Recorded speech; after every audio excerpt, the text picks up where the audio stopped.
Tema hari ini mengenai past, now, and future.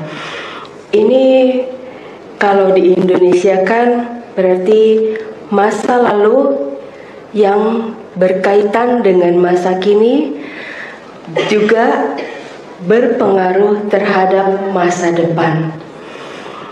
Yang selama ini banyak orang ketahui, masa lalu pasti ada berkaitannya dengan kehidupan ini, yaitu kenapa saat ini kita bisa merasakan ada yang hidupnya enak, bahagia, ada yang hidupnya sedih, menderita, penuh kekecewaan, dan segala macam. Itu semua ada sebab dari masa lampau. Tidak ada sebab tanpa akibat. Maka itu yang di kehidupan saat ini yang terjadi dan dirasakan oleh kita semua, itu adalah akibat dari yang sudah kita pernah lakukan dari masa lampau. Dan itu bisa kita rasakan di saat ini. Jadi yang saat ini dirasakannya hidupnya penuh menderita, penuh kebahagiaan, itu adalah akibat dari perbuatan kita sendiri di masa lampau. Sedangkan bagaimana cara mengetahui untuk masa depan kita? Itu lihat apa yang sudah kita lakukan di kehidupan saat ini. Karena apapun yang kita lakukan di kehidupan saat ini, semua diawali dari pikiran. Jadi kalau kita suka berpikir yang buruk, maka kita sudah membuat satu tanaman karma buruk, bibit karma buruk. Itu melalui pikiran. Yang kedua, kita kalau melakukan perbuatan buruk melalui ucapan, itu udah dua. Jadi dari pikiran akan timbul ke ucapan. Itu udah dua. Dari ucapan dilakukan pula perbuatan buruknya. Itu tiga. Makanya sekali kita melakukan perbuatan buruk, kita sudah membuat 3 bibit karma buruk. Pikiran, ucapan, dan perbuatan. Nah, dari bibit itu tumbuhlah pohon. Pohon akan ada buahnya. Buahnya itulah yang kita terima. Ada yang berbuahnya di satu kehidupan dan kehidupan berikutnya. Jadi kalau kita berbuat sesuatu, pikirkan baik-baik. Karena itu akan ada dampaknya di kehidupan ini, kehidupan berikutnya, kehidupan depannya lagi terus. Maka itu kehidupan kita nggak pernah selesai. Karena kita selalu menanam. Tidak hanya yang buruk, yang baik pun sama. Semua diawali dari pikiran. Ketika kita berpikir baik, maka ucapan baik dan perbuatan pun baik. Jadi untuk yang sekarang ke masa depan, kita harus kondisikan yang baik. Yang sudah terjadi di past life, ya udah, kita nggak bisa ulang. Tapi kita bisa perbaiki untuk saat ini hingga masa depan. Yang biasa yang saya lakukan, apa sih untungnya mengetahui kehidupan lampau kita? Untungnya mengetahui kehidupan lampau kita itu, kalau buat saya pribadi, mencari tahu penyebab akar masalah dari yang terjadi di saat ini. Ada orang yang merasakan, saya sudah banyak berbuat baik, tetapi tidak merasakan apa hasil dari yang sudah saya lakukan ini. Itu dikarenakan tanaman perbuatan buruk di masa lampaunya masih sangat banyak, dan di kehidupan ini masih harus menerima buahnya. Jadi ketika lakukan perbuatan baik di kehidupan saat ini, janganlah terlalu berharap berlebihan. Lakukan terus perbuatan baik. Karena kalau sudah waktunya karma ini berbuah, kita tanpa meminta pun kita sudah mengalami hal yang enak, hal yang bahagia, rezeki lancar, apapun yang diinginkan terjadi, bertekad A sampai Z, semuanya berjalan dengan baik.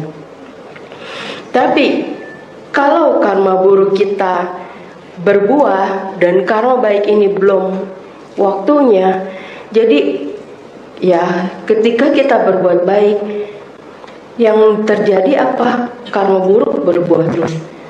Ketika karma buruk berbuah terus, jangan pernah menyesali perbuatan baik yang sudah dilakukan. Karena apa? Itu akan mengurangi nilai dari hasil perbuatan kita yang pernah kita lakukan. Jadi kalau kita merasakan penderitaan yang belum selesai, sadari dan berusahalah menerima ini karma burukku dari masa lampau yang saya harus jalani dan saya harus terima. Suka tidak suka, benci tidak benci terhadap yang dialami saat ini, itu adalah hasil perbuatan kita sendiri. Kalau kita saat ini di kehidupan ini sering ditipu orang, sering disakiti orang, difitnah orang, dikecewakan orang, itu karena kita dahulu pernah berbuat demikian terhadap orang lain.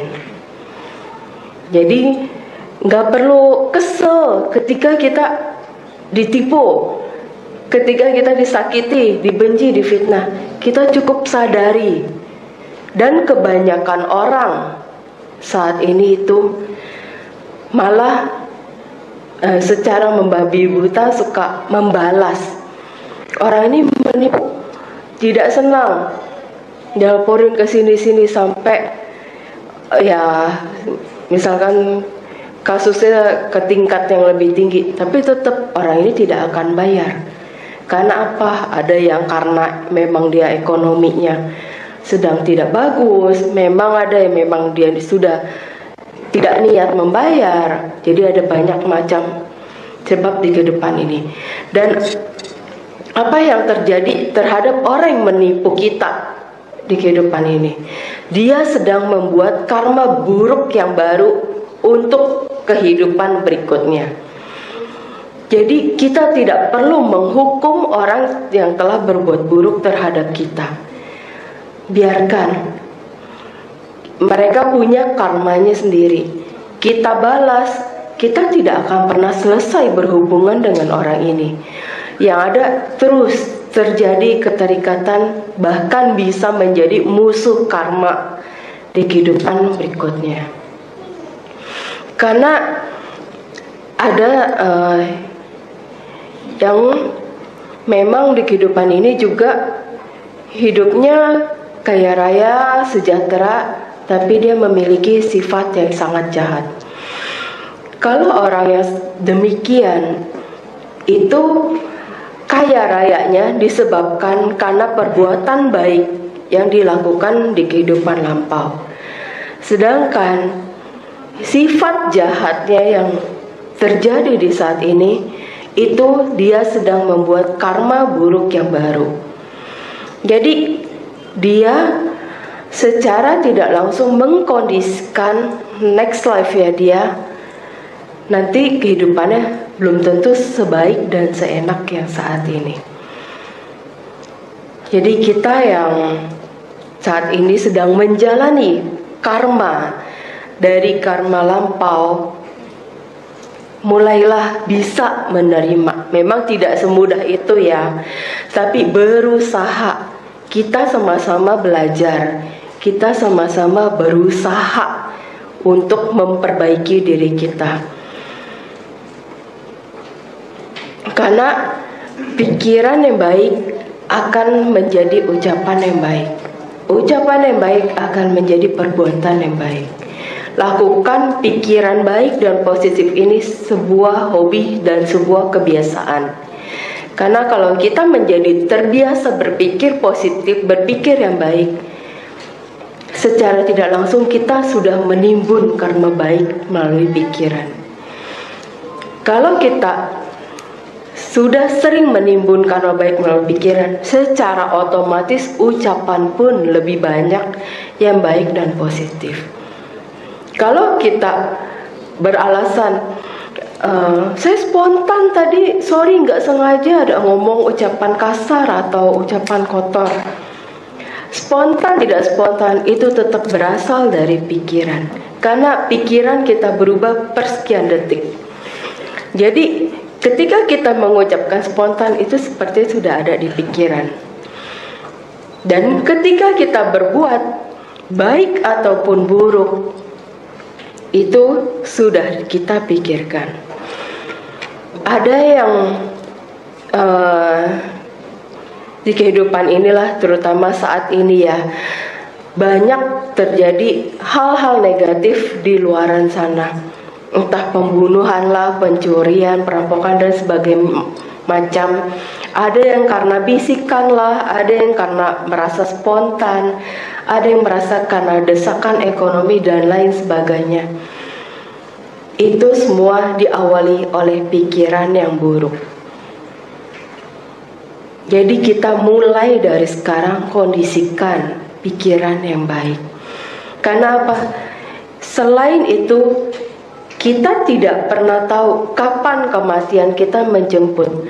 Dan perpindahan alam ini, setelah saat ini kita manusia, itu dikondisikan oleh pikiran terakhir.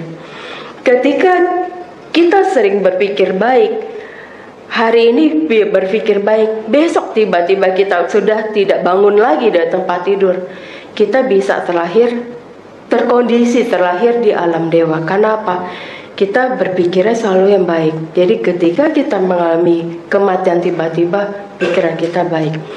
Tapi kalau kita sering berpikir buruk, tiba-tiba kematian hari ini juga atau besok atau kapanpun menjemput kita, kita tidak sempat melatih pikiran yang baik, kita langsung jatuh ke alam peta.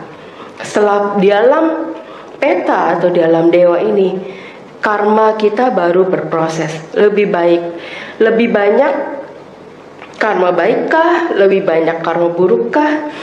Kalau lebih banyak karma baik, sedangkan kita jatuh ke alam peta, ketika sanak keluarga membantu kita dengan pelimpahan jasa, maka kita sangat cepat untuk pindah ke alam dewa atau ke alam manusia. Tapi kalau karma baik kita tidak mendukung, kita sangat lama di alam peta. Begitu juga kita yang terlahir di alam dewa. Kalau sepanjang hidupnya kita banyak berpikir, berucap dan berbuat buruk, ketika di alam dewa itu hanya sesaat, kita langsung turun ke alam rendah. Bisa sesuai dengan karmanya, bisa ke alam peta, bisa ke alam asura, bisa ke alam binatang, bisa ke alam neraka. Balik ke porsi karma kita masing-masing.